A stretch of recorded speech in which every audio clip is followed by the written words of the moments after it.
Man, where is he? We got another Pokemon yokai to talk about.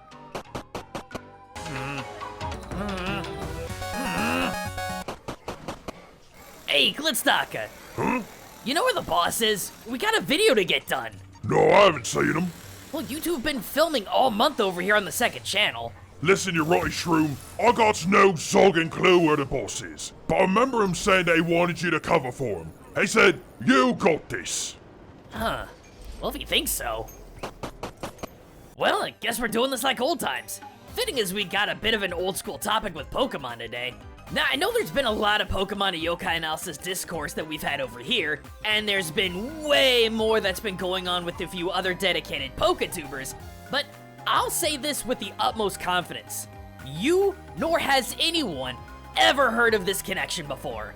And thanks to the awesome community that we have here, there's this one Pokemon to yokai connection that everyone's overlooked for over 8 years, including myself. Shout out to Andre for throwing me this massive breadcrumb trail 2 years back. So, Alolan Sandslash. Like most folks, I thought for the longest time this was just Game Freak pulling a quite literal polar opposite regional evolution with one of its old first shit Pokemon. I mean, heck, by comparison, Alolan Vulpix went from being fire type to ice type. So I figured that Alolan Sandslash, going from ground to, I guess, a bit more dry ice type, was just following a minor trend of Pokemon Sun and Moon. Hot thing becomes cold. But no. Because you see, it's actually kind of funny. Alolan Vulpix has some theoretical yokai inspirations between it and the benevolent Inari Kitsune with their pure white coats, and Vulpix's long-established connections with standard Kitsune. It's just theoretical. But Alolan Sandslash, there is zero buts about it. It's entirely inspired by this.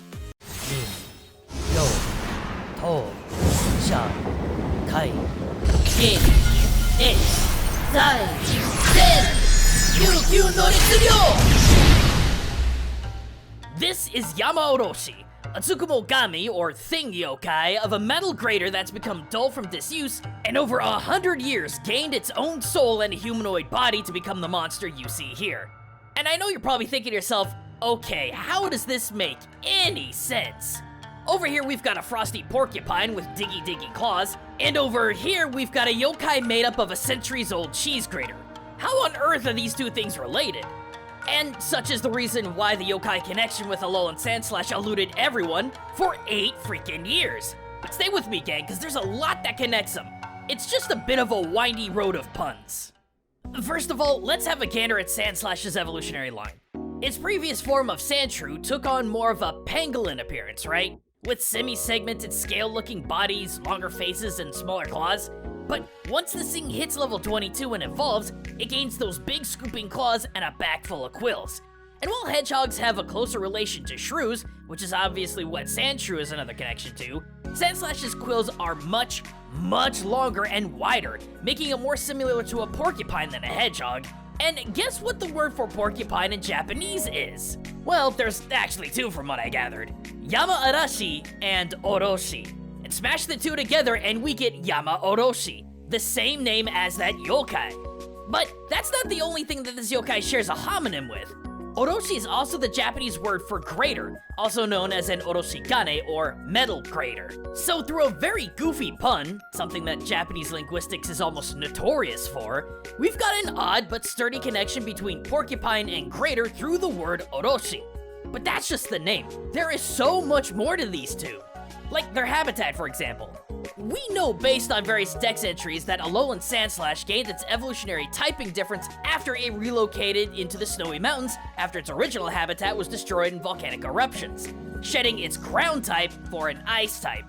Well, here's the funny other thing about Yama-Oroshi. Not only is its name yet another pun, with Yama being the Japanese name for mountain, but such a name is apt because it actually lives in the mountains. Yeah, this is the first time I have ever heard about a Tsukumogami living in a specific climate. Most of the time, thing yokai merely dwell in the homes or cities in which they existed for a century before becoming a yokai. But Yama-Oroshi are old Japanese graders that grew a full humanoid body and just pieced out to whatever local mountain range was in the area.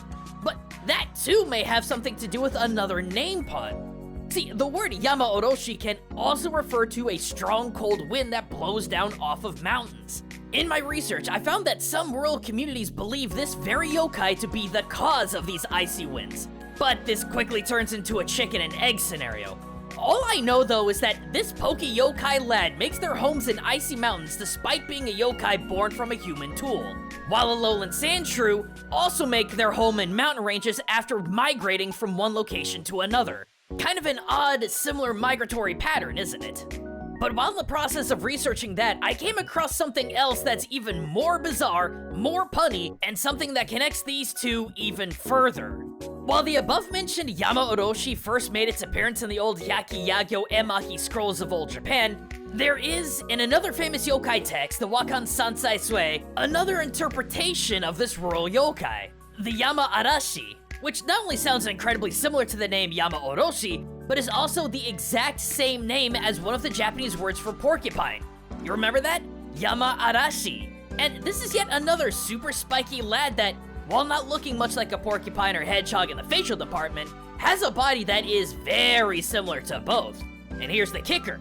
In lore, the Yama-arashi was said to not have quills, but hairs. But said hairs were frozen over from the mountain winds, turning them into protective spikes. And what does Pokemon's Dex entry say about Sandslash's spikes? Quote, "This Pokemon's steel spikes are sheathed in ice. Stabs from these spikes can cause deep wounds and severe frostbite as well." Comparatively, it was said that the Yama-arashi spikes were so sharp and strong that they could be used as hairpins. So again, through the magic of Japanese puns, there is yet another connection between Sandslash and these frosty prickly yokai. But there's one final thing to address when trying to connect these two together, something that I actually just mentioned. Steel. Alolan Sandslash isn't just an ice type, but an ice-steel dual type. And it's like, would this be the weirdest elemental typing to give to this guy? Like, no part of it at all looks like it has any sort of metal attribute, right? Well, this is where we go full circle. One would think that old Japanese graders would be made of something more organic, right? Like, a lot of Japanese tools have been made out of more easy-to-gather resources like bamboo. And granted, I did come across a few old Japanese graders that were, in fact, bamboo and even shark skin. But the majority of graders that I found from the Edo period were all metal, which kind of threw me because I knew how rare metal items were in old Japan. But yeah, the majority of them were copper-plated and tin-coated.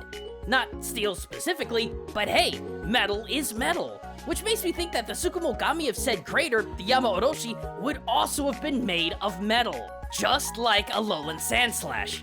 Metal, ice, the spikes, the connections with porcupines, the mountain habitat, it's all there. And again, this connection has just been sitting in hiding for over 8 years that no one's talked about, ever since the release of Sun and Moon on the 3DS back in 2016. And that really does make me wonder, despite the fact that I've kind of been falling out of Pokemon as of late, how much more have we missed?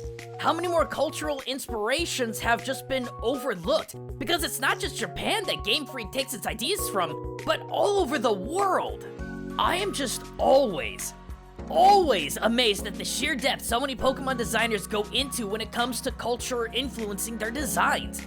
Like I said, I've kind of moved on from Pokemon as a whole, but I cannot deny how much fun I have looking into what makes all of these 1,000-some-odd creatures tick culturally. And I know for a fact that this analysis is definitely not going to be the last.